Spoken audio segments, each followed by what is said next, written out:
Good evening দর্শক।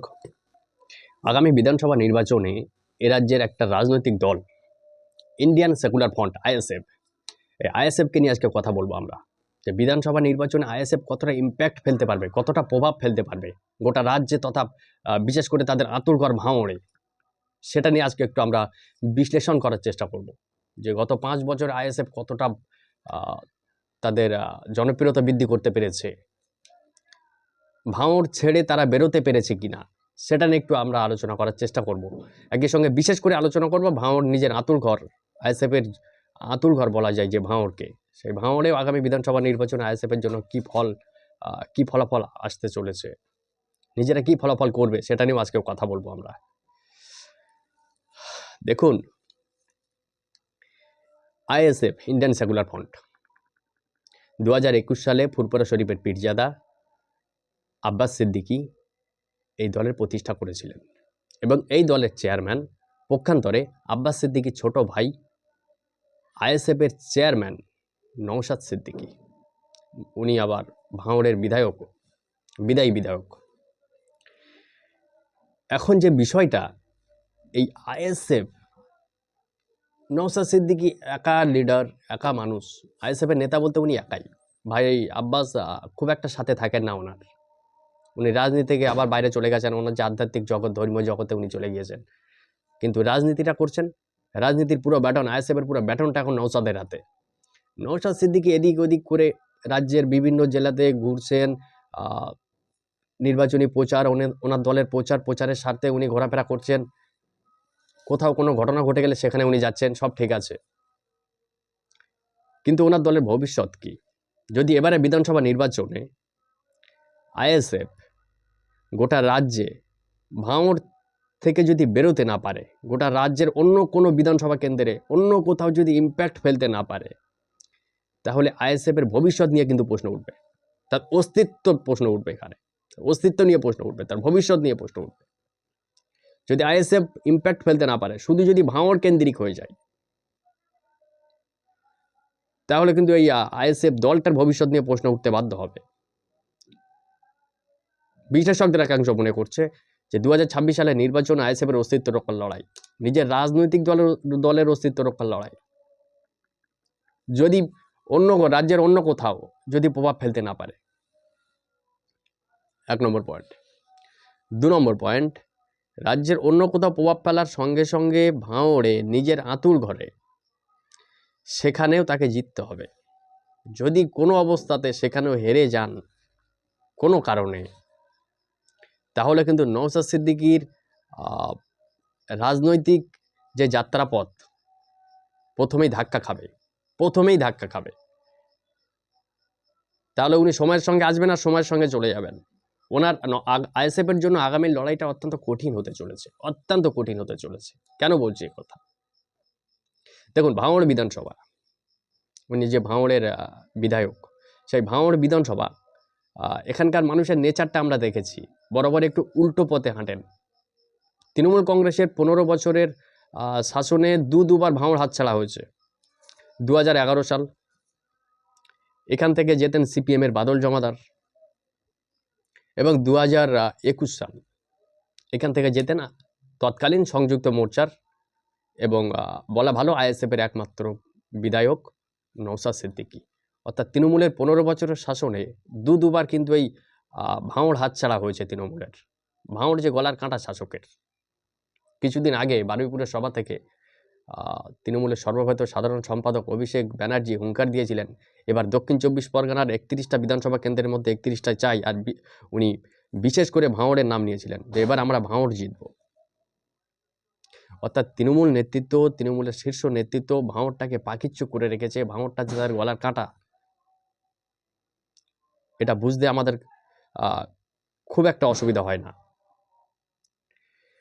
এহেন ভাঙড়কে তৃণমূলের যখন প্রথম সারির নেতা অভিষেক ব্যানার্জি, মমতা ব্যানার্জি, একই সঙ্গে পোর খাওয়ার রাজনীতিবিদ, ক্যানিং পূর্বের বিধায়ক, উনি বর্তমানে ভাঙড়ের অবজারভার, প্রায় 3.5 বছর ভাঙড়ের দায়িত্বে রয়েছেন, একসঙ্গে যদি ঝাঁপিয়ে পড়ে ভাঙড় দখলের জন্য,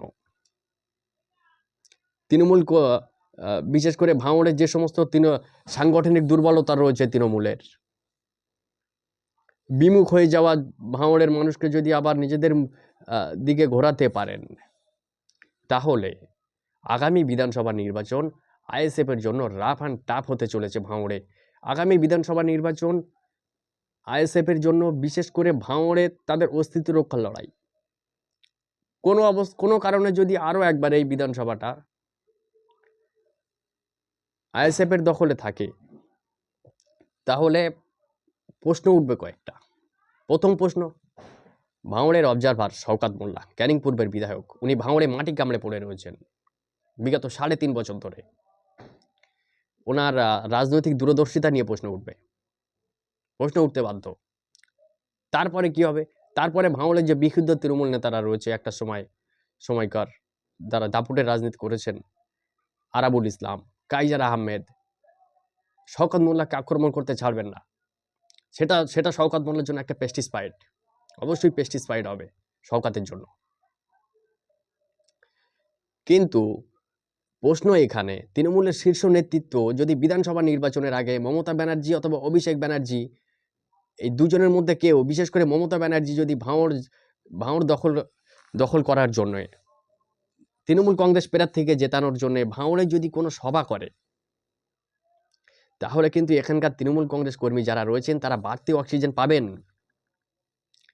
সেক্ষেত্রে আইএসএফের জন্য লড়াইটা আরও কঠিন হয়ে যাবে, আরও কঠিন হবে। তৃণমূল কংগ্রেস যখন পাখির চোখ করছে ভাঙড় বিধানসভাটাতে, সেক্ষেত্রে আইএসএফ কি করছে আমরা দেখছি। ভাঙড়ে প্রায় দিন খবর পাচ্ছি আমরা, শওকত মোল্লার নেতৃত্বে অন্তত মাসে 4-5টা করে মিটিং হচ্ছে ভাঙড়ে, ছোট বড় মাঝারি। আগামী 11ই ফেব্রুয়ারিও মিটিং রয়েছে, একটা মেগা সমাবেশ রয়েছে তৃণমূলের।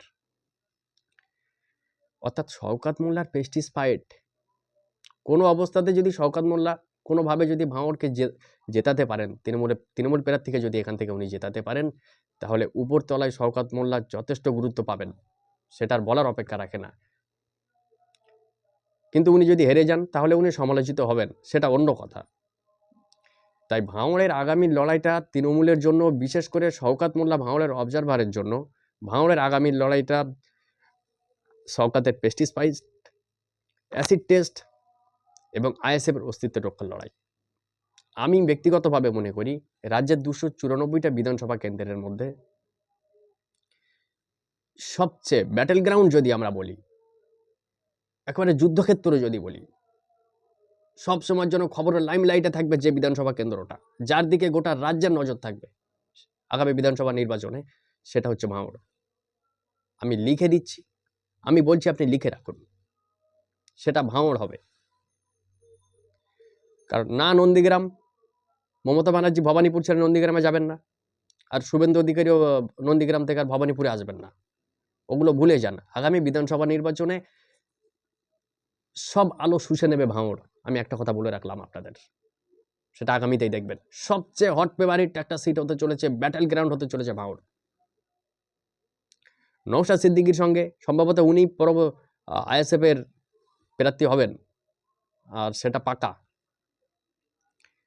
এখন তৃণমূলের প্রার্থী কে হন সেটা দেখার, তবে যেই প্রার্থী হন না কেন, আগামী বিধানসভার লড়াই ভাঙড়ে কিন্তু বেশ কঠিন থেকে কঠিনতর হতে চলেছে।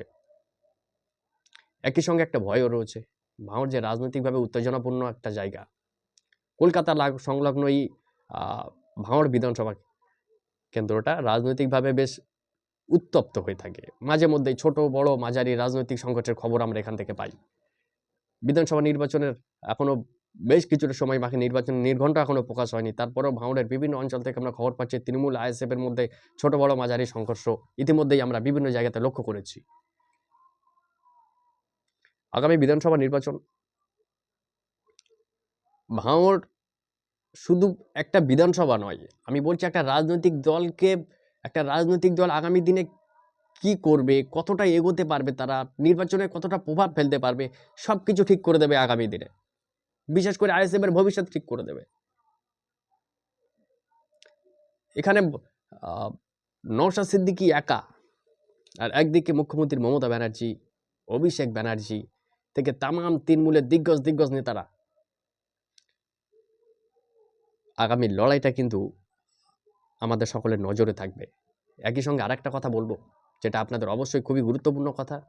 2024-এর লোকসভা নির্বাচনের নিরিখে এই ভাঙড়ে তৃণমূল কংগ্রেস 87,000 ভোটের ব্যবধানে এগিয়ে রয়েছে, 87,000 ভোটের ব্যবধানে।